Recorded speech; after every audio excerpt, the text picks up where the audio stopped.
Ang. Nako po! Ito pa naman, pinagmumura pa naman ni Basti Duterte si Boyeng Rimulya dito. Kasi ang sabi, bakit daw idinawit ang tatay niya? Bakit daw idinawit ang tatay niya sa missing sa Bungero?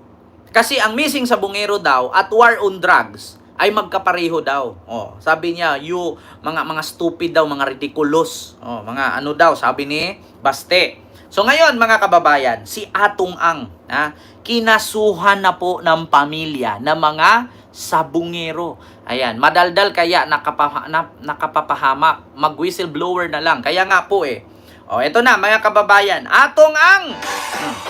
Billionaire news po ito mga kababayan. Nagbabanggaan man ngayon si dating CIDG Chief Romeo Macapas at ang whistleblower na si Julie Dondon Patidongan, iisa ang tinutumbok nilang mastermind. Kinasuhan na ng mga kaanak ng missing sa Bungeros ang billionaire gambling boss na si Charlie Atong Ang. Ma-midnight, Siya daw ilo po. ang itinuturong mastermind sa malagim na krimen.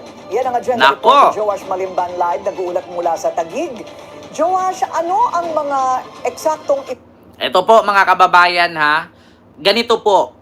Atong Ang, Gretchen Barreto at 59 na iba pa sinampahan ng reklamo ng multiple murder at iba pa ng pamilya ng mga missing sa Bungero. So ito po. sinampang reklamo laban kay Ang dyan sa DOJ? Corina, kabilang sa mga reklamong isinampa ng mga kaanak ngayong araw ay multiple counts of murder at serious illegal detention. Doon sa dokumentong ipinakita rin sa atin ng mga pamilya kanina, may ilang complaints with regards to bribery, obstruction of justice, pati na rin crimes against international humanitarian law, genocide, and other crimes against humanity. Pero Corina, clarify lang din natin, itong isinampa ng mga pamilya ngayong araw ay reklamo pa lamang. Ibig sabihin, an evaluation will commence, i-verify pa kung mayroong probable cause before maging opisyal na kaso itong isinampang reklamo. Masakit sa isang magulang po yung talaga nangyari hanggang ngayon po. Hindi po, sa totoo lang po, hindi pa ako nakamove on po. Kung sabi nila na ninyope, yun na po ba ang bayad, yung paslangin sila.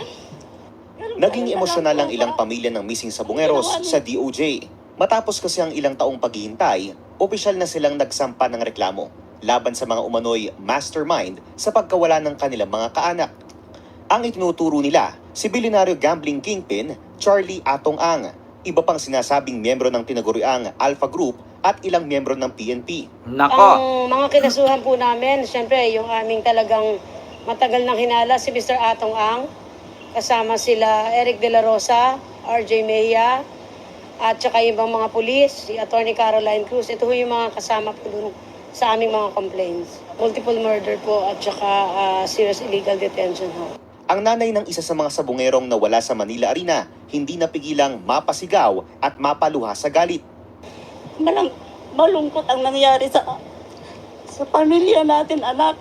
Yung mga kapatid mo, ako na magulang mo, higit sa lahat yung mga anak mo, wala na pong, hindi ka na umuwi. Yung pala ganun na po ang nangyari sa'yo. Kasi yung anak ko na yun, hindi naman po sa labay. Bakit gano'n na po ang ginawa sa kanya? Para kay Justice Secretary Boyeng Rimulya, naniniwala siyang isa si Ang sa mga maituturing na main player sa kasong ito. Nako, mga kababayan. Actually po, Sir Wisely, matagal ko na pong nakita yan. Oo. Na hinahabol nga siya ng CSWD, di ba? Si Jiggy Barra. Pumatol sa minor. So yun na mga kababayan.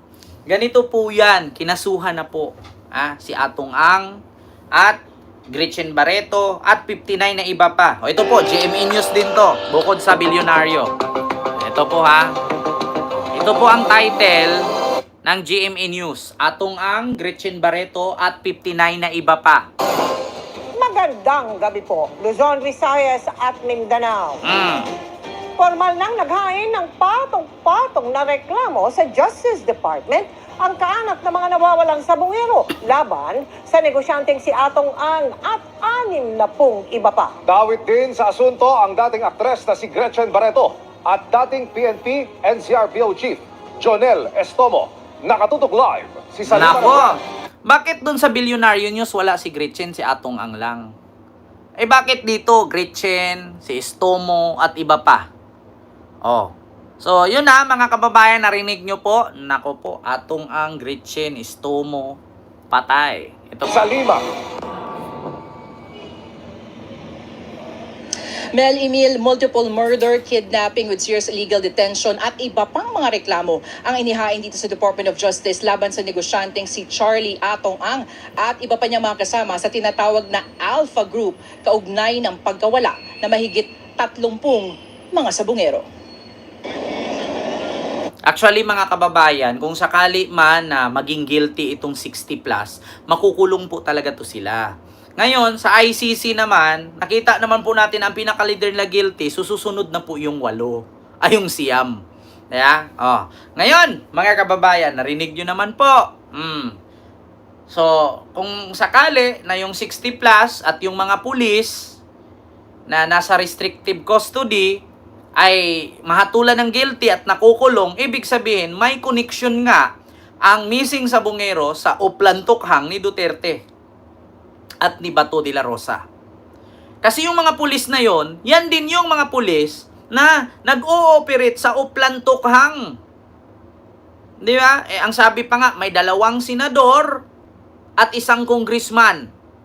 Yan, nakita nyo mga kababayan, correct me if I'm wrong, kung 2 congressman, 1 senador. Pero ang pagkakarinig ko dati, 2 senador, 1 congressman eh. Yeah? Ma'am Kian, maraming salamat po. Mystery senador. 2 po ba yon? Mga kababayan, 2 senador, 1 congressman. Nako po. Diyos mio Marimar. So, yun lang. Mga kababayan, hindi ko na po masyado sigurong habaan, no? Kasi actually, antayin na lang po natin na maglabas na yan ng ganito, ganyan. At take note mga kababayan, 1 senador, tapos 2 congressman ba? At ito nga mga kababayan, no, pati mga kapatid ni Dondon Patidungan ay nahuli na po. No, 2 kapatid ni Julie Patidungan itinuring ng DOJ na reliable witness sa kaso ng missing sabungero. Ito po ano ko lang sa inyo. Wait lang, may ads. Ito po mga kababayan.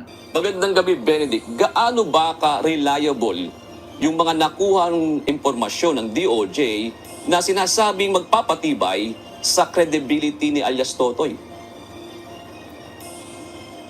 Magandang gabi, June. Ayon nga sa Department of Justice, bukod kay alias Totoy, may 2 na panibagong witness na isasama ang DOJ. Ito nga yung kapatid ni alias Totoy na si Elakim, na ayon sa DOJ ay nakita na nagwi-withdraw na sa ATM machine gamit yung ATM nung isa ang nawawalang sabungero.